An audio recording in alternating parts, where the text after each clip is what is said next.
ത്രിയേക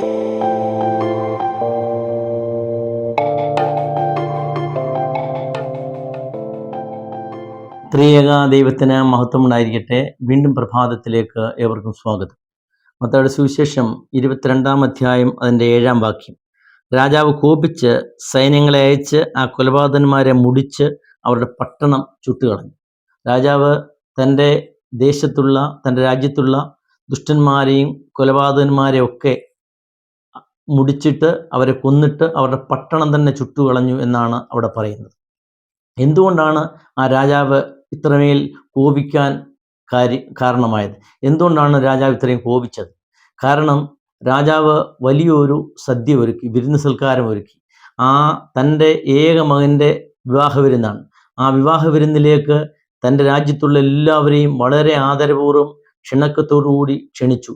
തൻ്റെ ദാസന്മാരെ ആ രാജ്യത്തിൻ്റെ 4 ഭാഗങ്ങളിലേക്കും വിട്ട് വളരെ മര്യാദപൂർവ്വം ആദരപൂർവ്വം വലിയ ക്ഷണക്കത്തോടെ എല്ലാവരും സ്നേഹത്തോടെ ക്ഷണിച്ചു ആ വിവാഹ വിരുന്നിലേക്ക്. അപ്പം വിവാഹ വിരുന്നിൻ്റെ സമയമായി. യഹൂദന്മാരുടെ പാരമ്പര്യം അനുസരിച്ച് വിവാഹ വിരുന്നെന്ന് പറയുന്നത് കുറേയേറെ ദിവസം നിന്നു നിൽക്കുന്നതാണ്. ഒരാഴ്ച 10 ദിവസം വരെ നിന്നു നിൽക്കുന്നതാണ്. അങ്ങനെ വിവാഹ വിരുന്ന് ആരംഭിച്ചു. വിവാഹ വിരുന്ന് നോക്കുമ്പം ക്ഷണിക്കപ്പെട്ട എല്ലാവരും വന്നിട്ടില്ല, കുറേ ആൾക്കാർ മാത്രമേ വന്നിട്ടുള്ളൂ. ഈ ആൾക്കാരുടെ എണ്ണം അനുസരിച്ച് വലിയ പന്തലും വലിയ സദ്യയൊക്കെ ഒരുക്കിയതാണ്. അതെല്ലാം വേസ്റ്റായി പോകും. കുറേ ആൾക്കാർ മാത്രമേ വന്നിട്ടുള്ളൂ. വലിയ കാളക്കുട്ടിയെയും ആടുകളെയും ഒക്കെ കൊന്ന് നല്ല സ്വാദിഷ്ടമായ ഭക്ഷണം അങ്ങനെ ഒരുക്കി വെച്ചിട്ട് ഈ ക്ഷണിച്ചവരെ കാത്ത് ഈ രാജാവ് ഇരിക്കുകയാണ്.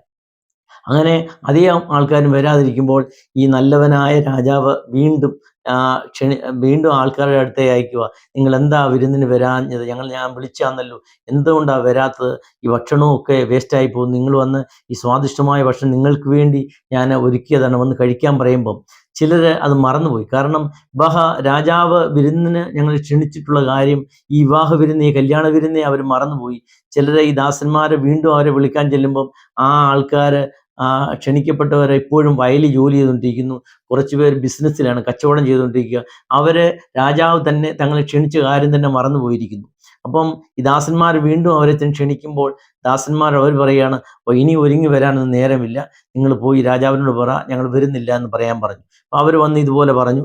മറ്റ് ആൾക്കാരെ അടുത്ത് പോയപ്പോൾ അവർ മദ്യപിച്ചുകൊണ്ടിരിക്കുകയാണ്, കുറേ പേര് സിനിമ കണ്ടുകൊണ്ടിരിക്കുകയാണ്, കുറച്ച് പേര് ചീട്ട് കളിച്ചുകൊണ്ടിരിക്കുകയാണ്, ചൂത് കളിച്ചുകൊണ്ടിരിക്കുകയാണ്, ചിലർ മൊബൈലിലാണ്.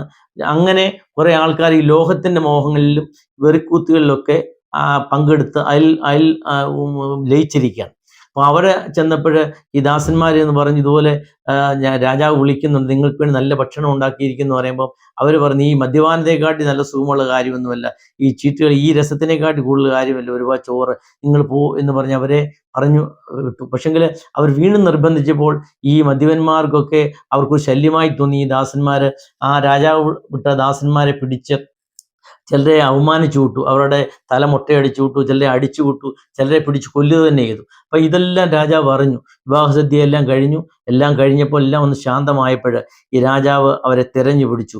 ആരൊക്കെയാണ് തൻ്റെ ദാസന്മാരെ ദ്രോഹിച്ചത്, അവമാനിച്ചത്, കൊന്നത്, അവരെല്ലാം തിരഞ്ഞു പിടിച്ചിട്ട് അവരെ മുടിച്ച് അവരുടെ പട്ടണം ചുട്ടുകളഞ്ഞു എന്നാണ് ആ വേദപുസ്തകത്തിൽ നമ്മൾ വായിക്കുന്നത്, ആ വചനം വായിക്കുന്നത്. രാജാവ് ആ കൊലപാതകന്മാരെ മുടിച്ചിട്ട് അവരുടെ പട്ടണം തന്നെ ചുട്ടുകളഞ്ഞു. പ്രിയമുള്ളവരെ, ഇത് പഴയ ഇസ്രായേലിൻ്റെ ചരിത്രമാണ്. യഹൂദന്മാര് എല്ലാവരും ദൈവത്തെ തിരസ്കരിച്ചു. അവരുടെ സ്വന്തം കാര്യങ്ങളിലേക്ക് തിരിഞ്ഞു. ദൈവത്തെ നോക്കാതെ, ആരാധനകളിൽ പങ്കെടുക്കാതെ, ദുഷ്ടതയിലേക്കും തിന്മയിലേക്കും അങ്ങനെ തിരിഞ്ഞപ്പോൾ നല്ലവനായ ദൈവം അവരെ വീണ്ടും വീണ്ടും ദൈവത്തിലേക്ക് തിരിക്കാൻ, നല്ലവരാകുവാൻ, ഈ ലോകത്തിൻ്റെ നന്മ ചെയ്യുന്നവരായി തീരുവാനായിട്ട്, അവരെ ഉപദേശിക്കുവാനായിട്ട്, അവരെ ദൈവത്തിലേക്ക്, ദൈവമാർഗ്ഗത്തിൽ തിരിക്കുവാനായിട്ട് പ്രവാചകന്മാരെ വിട്ടു, ദൂതന്മാരെ വിട്ടു, അഭിഷിക്തന്മാരെ വിട്ടു. എന്നാൽ ഈ രാജാവ് ദാസന്മാരെ അയച്ചതുപോലെ ആ പ്രവാചകന്മാരെ ഒക്കെ ഈ ദുഷ്ടന്മാരായ യഹൂദന്മാരെ ചിലരെ അവമാനിച്ചു വിട്ടു, ചിലരെ കൊന്നു, ചിലരെ പുച്ഛിച്ചു വിട്ടു, ചിലരെ അടിച്ചു, ചിലരെയൊക്കെ കൊന്നു. അതുകൊണ്ടാണ് അവിടെ പറയുന്നുണ്ട്, അടുത്ത അധ്യായത്തിൽ 23 അധ്യായത്തിൽ പറയുന്നുണ്ട്, അവിടെ പറയുന്നത് ഇങ്ങനെയാണ്: നീതിമാനായ ഹാബേലിൻ്റെ രക്തം മുതൽ മന്ദിരത്തിനും യാഗപീഠത്തിനും മധ്യേ നിങ്ങൾ കൊന്ന ആ ബെരഖ്യാവിൻ്റെ മകൻ സെക്കറിയ വരെയുള്ള നീതിയുള്ള രക്തം, അതിൻ്റെ ചോദിക്കുകയാണ്. അവർ അതിന് ചെയ്തതിനുള്ള പകരം ചോദിക്കുകയാണ്. അവിടെ കൊന്നിട്ട് അങ്ങനെ അവരെ കൊന്നു കളഞ്ഞു. അപ്പോൾ അങ്ങ് യഹൂദന്മാർ ദൈവത്തിലേക്ക് തിരിയാതിരിപ്പഴ് ഈ രാജാവ് പറഞ്ഞതുപോലെ കൊലപാതകന്മാരെ മുടിച്ചു കളഞ്ഞതുപോലെ ഇതാ ദൈവത്തിന്റെ കോപം അവിടെ വന്നു. അതിന്റെ അനന്തരഫലമാണ് നമ്മൾ കാണുന്നത്. AD 70 യെരുശലേം ദേവാലയം വരെ ചുട്ടുകരിച്ചിട്ട് റോമാ പടയാളികളിവിടെ വന്ന് റോമൻ സാമ്രാജ്യം യെരുശലേമിനെ പിടിച്ച് അടക്കിക്കൊണ്ട് അവര് ഈ യഹൂദന്മാരെയൊക്കെ ചിതറിച്ചു. കുറച്ചുപേരെ കൊന്നു, കൈ കിട്ടിയവരെ കൊന്നു, ഓടിപ്പോയവരൊക്കെ ലോകത്തിന്റെ നാനാഭാഗങ്ങളിൽ ചിതറിപ്പാർക്കേണ്ടി വന്നു. എന്നിട്ട് AD 70 ആയപ്പോഴത്തേക്ക് ഈ യഹൂദന്മാരുടെ മാർഗം മൂലം, തിന്മകൾ മൂലം അത് മൊത്തം യെരുശലേം ദേവാലയം ഈ രാജാവ് എങ്ങനെയാണോ തന്നെ ആ കുലപാതകന്മാരും ദുഷ്ടന്മാരെയും കരിച്ച് അവരുടെ രാജ്യം നശിപ്പിച്ചത്, അതുപോലെ തന്നെ ഇതാ യെരുശലേം ദേവാലയം വരെ, യെരുശലേം പട്ടണം പോലും നശിപ്പിച്ചു കളഞ്ഞു റോമാക്കാർ വന്ന്. അപ്പൊ അതിന്റെ അനുഭവമാണ്. കാരണം ദൈവത്തിലേക്ക് തിരിയുവാനായിട്ട് പല പ്രാവശ്യം പ്രവാചകന്മാരെ അയച്ചു, ദൂതന്മാരെ അയച്ചു, അഭിഷിക്തന്മാരെ അയച്ചു. അവരെ ആരെയും ഈ യഹൂദന്മാര് സ്വീകരിച്ചില്ല, അവരെല്ലാം തിരസ്കരിച്ചു. അതിന്റെ അനന്തരഫലം അവർ അനുഭവിച്ചു. കാരണം അവരെയെല്ലാം ചിതറിച്ചിട്ട് അവരെയെല്ലാം കൊന്നിട്ട് റോമാ പടയാളികൾ യെരുശലേം കീഴടക്കി. പ്രിയമുള്ളവരെ, ഇത് നമ്മളോടുള്ള ഒരു മുന്നറിയിപ്പാണ്. ഇത് ഈ വിരുന്നെന്ന് പറയുന്നത് ക്രിസ്തുവാകുന്ന മണവാളൻ സഭയാകുന്ന മണവാട്ടിയോട് ചേരുന്ന ഒരു വലിയൊരു അനുഭവമാണ് ആരാധന എന്ന് പറയുന്നത്. സഭയെന്ന് പറയുന്നത് അതാണ്. ക്രിസ്തുവും ഈ സഭയുമായുള്ള ബന്ധത്തിനാണ് ആ വിരുന്ന് സൽക്കാരം എന്ന്. അതാണ് വിരുന്ന്. ഓരോ ആരാധനയിലും ഈ വിരുന്നാണ് നടക്കുന്നത്. ഓരോ കുർബാനകളിലും ഈ വിരുന്ന് സൽക്കാരമാണ് നടക്കുന്നത്. ഈ വിരുന്നൊരുക്കി വെച്ചിട്ട് നമ്മളെ ഓരോരുത്തരെയും ഓരോ ദിവസവും ക്ഷണിക്കുകയാണ്. ഈ വേദപുസ്തകം നമ്മളെ തുറന്നു വെച്ചിട്ട്, വേദപുസ്തകം നമ്മുടെ വീട്ടിലുണ്ട്, അതിനെ അനുഭവിക്കുവാൻ, ആ വിരുന്നിനെ നമ്മൾക്ക് ആസ്വദിക്കുവാൻ കഴിയുന്നില്ല. അത് മടക്കി വെച്ചിരിക്കുകയാണ്. ഈ വേദപുസ്തകം നമ്മുടെ വീട്ടിലുണ്ട്, നമ്മളെ എന്നും വിളിക്കുകയാണ്. പക്ഷെ ആ സദ്യയിലേക്ക്, ആ വിരുന്നിലേക്ക് നമുക്ക് പങ്കെടുക്കുവാൻ പറ്റുന്നില്ല. പള്ളി തുറന്നിട്ടിട്ട് ഓരോ ഞായറാഴ്ചയും ഓരോ ആരാധനയിലും നമ്മളെ പങ്കെടുക്കുവാനായി ക്ഷണിക്കുകയാണ്. ആരും വരുന്നില്ല.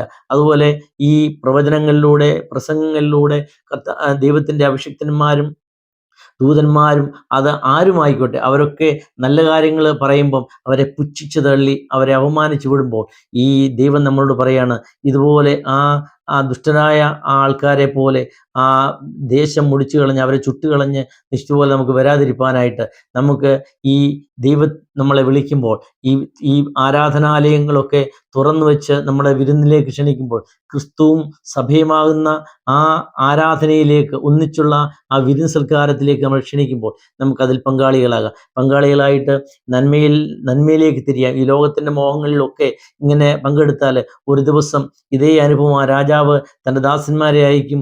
ദുഷ്ടന്മാരെ, കൊലപാതകളെ ഒക്കെ മുടിച്ച് ദേശം ചുട്ടുകളഞ്ഞതുപോലെ അനുഭവം നമുക്ക് വരാതിരിക്കാനായിട്ട് നമുക്ക് ആരാധനയിൽ പങ്കെടുക്കാം.